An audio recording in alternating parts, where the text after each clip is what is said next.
পুরী থেকে জগন্নাথ দেবকে নিয়ে আসছে পশ্চিমবঙ্গে, মহাকালকে নিয়ে আসছে পাহাড় থেকে সমতলে, দুরুঙ্গাঙ্গন তৈরি হচ্ছে।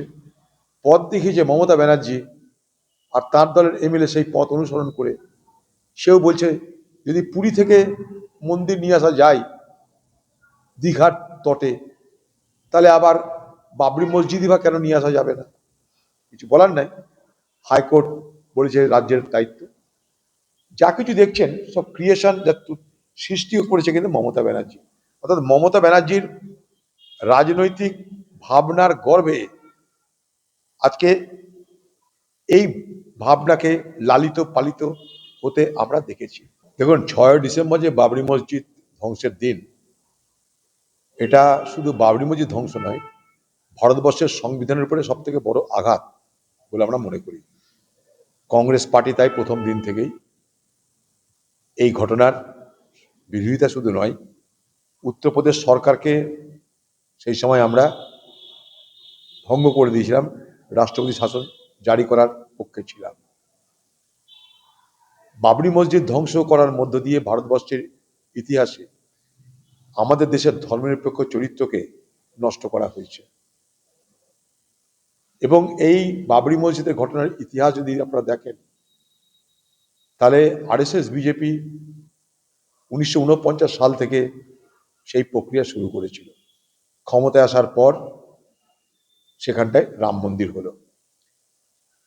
সুপ্রিম কোর্ট তার বিচারে মুসলমানদের জন্য আলাদা জায়গা করে দিল।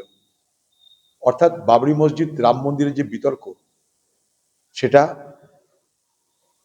আমাদের আলোচনা থেকে প্রায় হারিয়ে যাচ্ছিল, মানে মানুষ মেনে নিয়েছিল, হিন্দু এবং মুসলমান সবাই তারা মেনে নিয়েছিল। আর যে রাম মন্দির নির্মাণকে নিয়ে বিজেপি পার্টি ভারতবর্ষে লোকসভা নির্বাচন লড়েছিল, সেই লোকসভা নির্বাচনে অযোধ্যাতেই বিজেপি পার্টির পরাজয় হয়েছিল। সেই অযোধ্যার রাম মন্দির, সে অযোধ্যার বাবরি মসজিদ আজও নতুন করে আবার আলোচনায় আসছে দেখতে পাচ্ছি। কমসে কম মুর্শিদাবাদে তা তো আলোচনায় আসছে।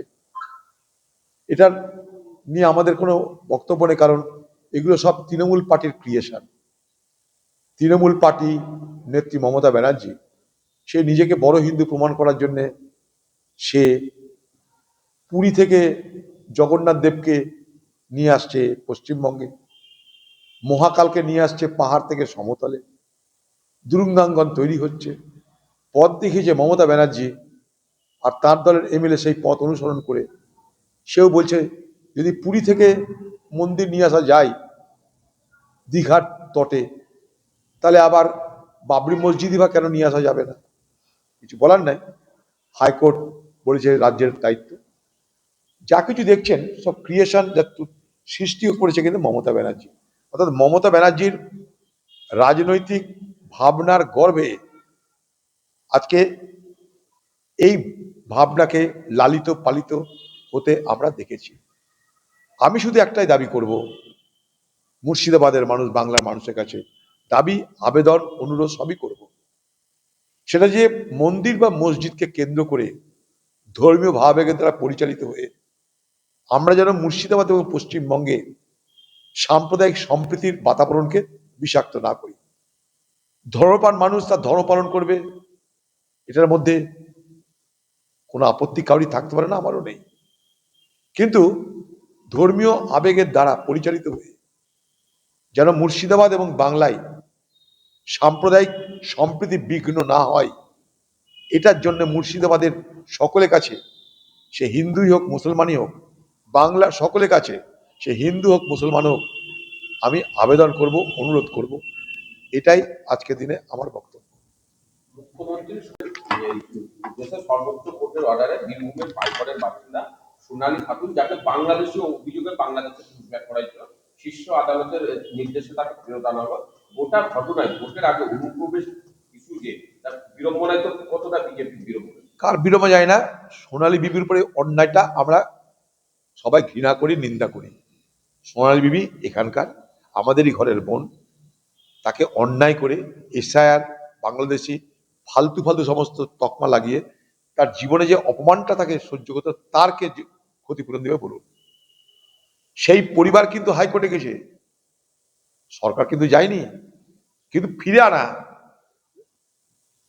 সেই মহিলাকে বাংলাদেশ নিয়ে যাওয়ার পর পশ্চিমবঙ্গ সরকার তৎপর হয়েছে, তাকে দেখাতে হবে অনেক কিছু করছে। কিন্তু সারা দেশ জুড়ে এই অন্যায়ের বিরুদ্ধে পশ্চিমবঙ্গের তৃণমূল পার্টি তারা কোনো প্রতিবাদ করেছে? বাইরের রাজ্যগুলোতে পরিযায়ীরা কিভাবে আছে খোঁজ নিয়েছে? আমি অনেক দিন আগে প্রস্তাব দিয়েছিলাম, পরিযায়ী শ্রমিকদের জন্য রাজ্য সরকার রাজ্যে রাজ্যে একটা করে সহায়তা কেন্দ্র খুলুক, তাদেরকে মদত করার জন্য, আইনি মদত এবং প্রশাসনিক মদত করার জন্য। করেনি। তারা কলকাতায় বসে কাঁদছে, দিল্লিতে কাঁদতে দেখিনি আমরা, পার্লামেন্টের মধ্যে পার্লামেন্টের বাইরে লড়তে দেখিনি। ভারতবর্ষের সংবিধান কি বলছে? ভারতবর্ষের যারা নাগরিক, যে ধর্মেরই হোক, যে জাতির হোক, ভারতবর্ষের যে কোনো রাজ্যে, যে কোনো প্রান্তে, যে কোনো অংশে বসবাস করার পূর্ণ অধিকার তাদের আছে। তার পরিযায়ীদের থাকবে না কেন? মতুয়াদের বিশ্বাস ভঙ্গের অভিযোগ মমতার বিরুদ্ধে, এর পাশাপাশি মতুয়াদেরও মানে যে বিশ্বাস ছিল মমতা ব্যানার্জির প্রতি, সেটাও আস্তে আস্তে কিন্তু ভেসে যাচ্ছে, সেই বিশ্বাস হারিয়ে ফেলেছে। এবার কি 26-এর ভোটে মমতা ব্যানার্জি বিরোধী আসনে বসবেন?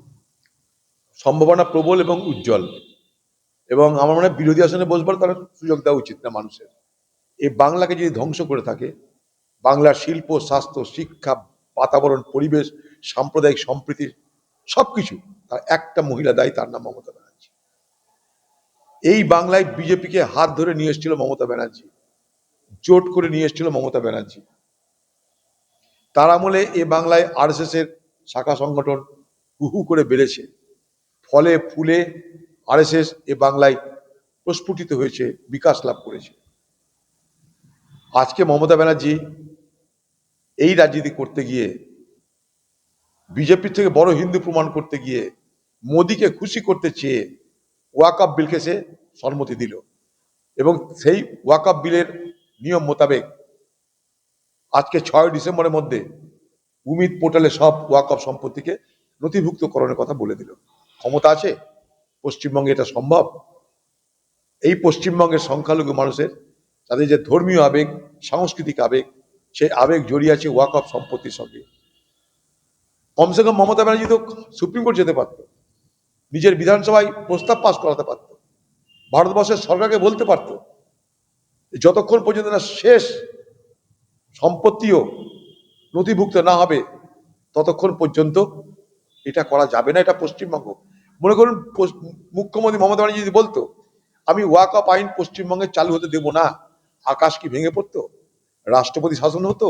হলে হতো, পশ্চিমবঙ্গের মানুষ তা দেখে নিত। আজকে পশ্চিমবঙ্গের বিধানসভায় কমসে কম ওয়াকআপ আইনের বিরুদ্ধে একটা প্রস্তাব তো পাশ করানো উচিত ছিল, করেছে না। কারণ মমতা ব্যানার্জি এই মুহূর্তে বিজেপি থেকে বড় হিন্দু প্রমাণ করতে চাইছে। মমতা ব্যানার্জি ধরে নিয়েছে মুসলমানদের আর কোনো গতি নেই, মুসলমানদের কাছে অগতিরও গতির নাম মমতা ব্যানার্জি। মুসলমানদেরকে টেকেন ফর গ্রান্টেড করা হয়েছে। নালে কত বড় অপমান একটা মুসলমান সমাজকে। এবার যারা আমাদেরকে দুধ দেয়, যে গরু দুধ দেয়, সেই গরুর লাত খাওয়া ভালো। অর্থাৎ মুসলমান সমাজকে সে মনে করে দুধেল গায়ের মতো। এটা একটা সমাজের প্রতি অপমান। তাহলে কি ধরে নেব মুসলমান সমাজে কেউ শিক্ষিত, বোঝদার, সমজদার লোক নেই? একটা দুধেল গরুর সঙ্গে তুলনা করা হচ্ছে, দুধেল গায়ের সঙ্গে তুলনা করা হচ্ছে গোটা মুসলমান সমাজকে, এবং বলা হচ্ছে দুধেল গাই, তাদের তো লাত খেতে হয়। আমি বলেছি এবার এমনি সেমনি লাত না, মুখে লাত মারবে, মুখে। টিএমসির মুখে লাত পড়বে, টিএমসি বাংলায় থাকবে না। এই যে এই শিল্পের জমি যেখানে ওখানে নিউ টাউনে, সেই শিল্পের জমিতে করছেন মন্দির, তাহলে কেন বাবরি মসজিদ করার ক্ষেত্রে সাম্প্রদায়িক বলা হবে? হুমায়ুন কবির মুখ্যমন্ত্রীকে বলছে। কথা তো কিছু খারাপ বলছে না। হুমায়ুন কবির যে যুক্তি দিচ্ছে, সেই যুক্তি তো মমতা ব্যানার্জির খণ্ডন করার ক্ষমতা থাকছে না। কিন্তু আমি যেটা বলতে চাইছি সেটা হচ্ছে যে, যে কোনো মন্দিরই হোক, নির্মাণই হোক, বা মসজিদ নির্মাণ হোক, কোনো ধর্মস্থান নির্মাণকে কেন্দ্র করে আমরা যেন আমাদের মধ্যে, মানুষের মধ্যে, হিন্দু মুসলমানের মধ্যে যেন সদ্ভাব, সম্প্রীতি, সৌহার্দ্যের বাতাবরণকে আমরা বিষাক্ত না করি।